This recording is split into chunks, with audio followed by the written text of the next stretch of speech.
नमस्कार मित्रांनो.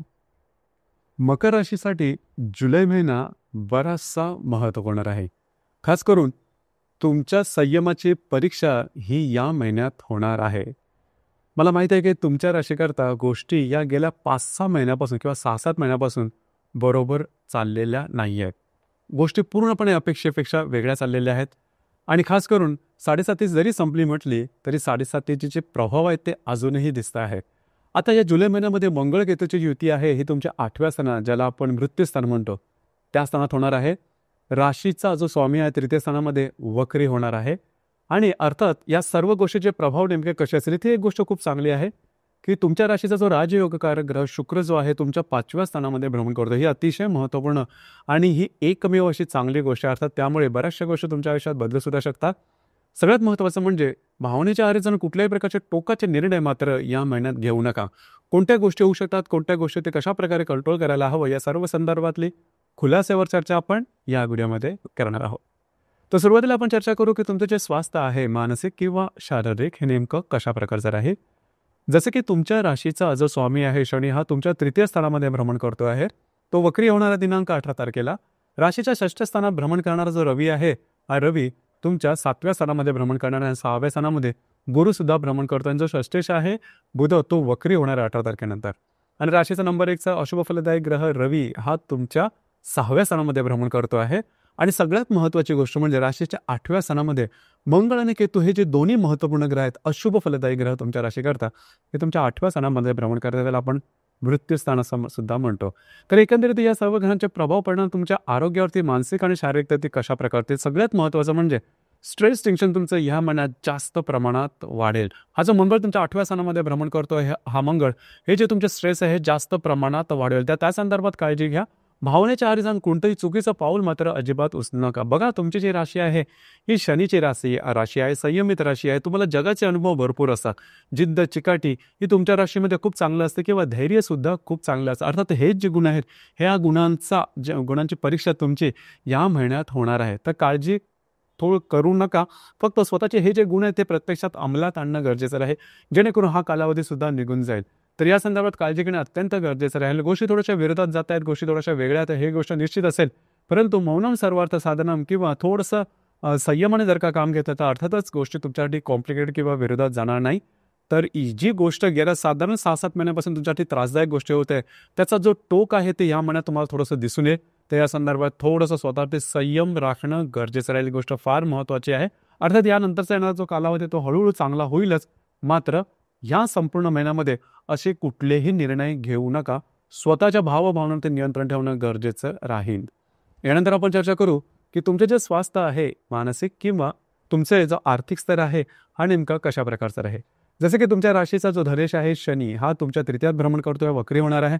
आणि सगळ्यात महत्त्वाची गोष्ट म्हणजे तुमच्या राशीचा जो राजयोगकारक ग्रह आहे शुक्र हा तुमच्या 5म स्थानामध्ये भ्रमण करतोय. स्वतःच्या राशीमध्ये अतिशय महत्त्वपूर्ण गोष्ट आहे ही. आणि राशीचा जो अष्टमेश आहे रवी हा तुमच्या 6व्या स्थानामध्ये भ्रमण करतो आहे. 17 तारखेनंतर 7म स्थानात भ्रमण करेल.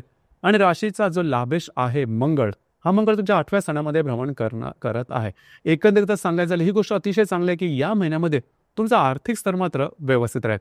आर्थिक स्तराबद्दल काळजी करू नका, कारण शुक्र जो आहे हा शुक्र सिंगल हँडली तुम्हाला याच्यामध्ये तारून नये. त्यामुळे तुमचा आर्थिक स्तर अतिशय चांगला राहणार आहे, तुमच्या अपेक्षेप्रमाणे राहणार आहे.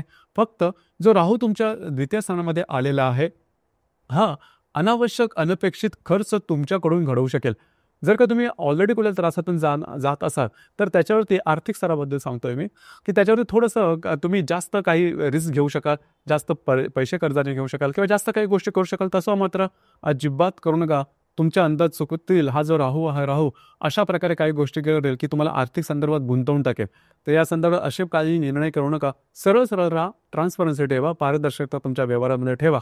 आणि तुमच्या राशीला ठाऊक आहे की गोष्टी कशा प्रकारे म्हणजे आर्थिक गणितं कशा प्रकारे जुळून आणायची, याचं जे ज्ञान आहे तुमच्या राशी इतकं बाकी इतर कुठल्याही राशीला नाही. परंतु कधी कधी आपण पण थोडंसं मोहाच्या आहारी जाऊन गोष्टी थोड्याशा वेगळ्या करतो.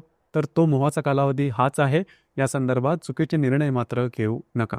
याचप्रमाणे गृहसौख्याबद्दल सांगायचं झालं तर राशीचा जो चतुर्थेश आहे मंगळ, हा मंगळ तुमच्या 8म स्थानामध्ये भ्रमण करत आहे.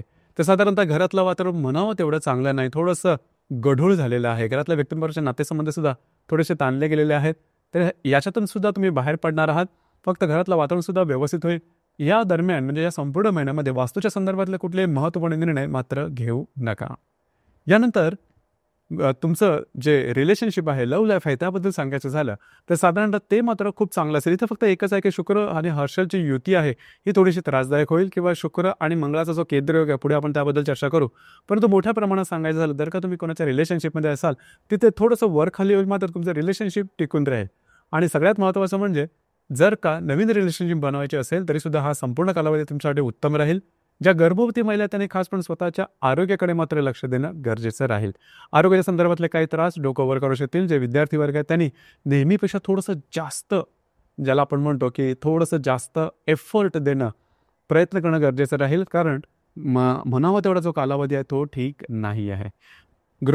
यानंतर आपण चर्चा करू वैवाहिक जीवनाबद्दल. वैवाहिक जीवनाबद्दल सांगायचं झालं तर राशी तुमच्या सप्तम स्थानामध्ये दिनांक 17 तारखेनंतर रवी येणार आहे. तिथेच असणारा बुध जो आहे तो सुद्धा वक्री होणार आहे दिनांक 18 तारखेनंतर. तर जर तुम्ही विवाहित असाल तर वैवाहिक जोडीदाराबरोबर ज्याचे नातेसंबंध या महिन्यामध्ये बऱ्याच प्रमाणात ताणले जातील. काळजी घ्या, मतभेद, मतवैचित्र्य किंवा गैरसमज होऊ शकतील आणि त्याचा प्रभाव परिणाम तुमच्या नातेसंबंधावरती सुद्धा होऊ शकेल. तर या संदर्भात काळजी घेणं गरजेचं राहील. थोडंसं म्हणजे कुठलीही गोष्ट जरी तुमच्या समोर आली तर पार्शियली थोडासा विचार करा. फक्त आणि फक्त भावनेच्या आहारी जाऊन गोष्टी करू नका. यानंतर कार्यक्षेत्राच्या संदर्भात सांगायचं झालं तर तुमच्या राशीचा जो दशमेश कर्मेश जो आहे शुक्र हा तुमच्या पंचम स्थानामध्ये भ्रमण करतो. ही खूप चांगली गोष्ट आहे. तर जे काही तुमचं कार्यक्षेत्र असेल त्या संदर्भातले काही चांगले अनुभव तुम्हाला ह्या महिन्यामध्ये जरूर मिळतात. तर या संदर्भात काळजी करू नका. गोष्टी तुमच्या अपेक्षेप्रमाणेच होणार आहेत. एकंदरीतच सांगायचं झालं तर हा टेस्टिंग पिरियड आहे, परीक्षेचा कालावधी आहे सर्व मकर राशीच्या व्यक्तीसाठी, की तुमच्या मनावरती किती कंट्रोल आहे हे या ठिकाणी पाहिलं जाईल. धैर्य तुम्हाला राखणं गरजेचं आहे. जिद्द, चिकाटी या गोष्टी प्रत्यक्षात अंमलात आणून दाखवायच्या आहेत आणि त्या गोष्टी तुमच्यात, ते गुण तुमच्यात आहेतच, फक्त त्याच्या अंमलात आणणं ही गोष्ट या महिन्यात थोडीशी गरजेची राहील. या महिन्याच्या 4 तारखेला शुक्र आणि हर्षलचा जी युती आहे ही तुमच्या पंचम स्थानामध्ये होणार आहे. इथे जी गोष्ट आहे थोडीशी रिलेशनशिपच्या बाबतीमध्ये टोकाची होऊ शकते किंवा ज्याला आपण ब्रेकअप वगैरे म्हणतो अशा प्रकारच्या काही गोष्टी होऊ शकतात. इथे थोडीशी काळजी घ्या. जी गोष्ट मी तुम्हाला सुरुवातीला सांगितली की थोडंसं रिलेशनशिपच्या बाबतीत जे वर खाली असं वातावरण असणार आहे. खास करून ज्या गर्भवती महिला त्यांनी सुद्धा स्वतःच्या आरोग्याकडे लक्ष देणं गरजेचं राहील. यानंतर या महिन्यातला सर्वात शुभ फलदायी ग्रह योग म्हणजे मंगळ केतूची युती जे तुमच्या 21 तारखेला अष्टमात होणार आहे, ही अत्यंत महत्त्वाची आहे. म्हणजे ही जी युती आहे, ही युती या युतीच्या आसपासच तुमची जी रास आहे किंवा तुमचे जे दुःख आहे ते फिरणार आहे.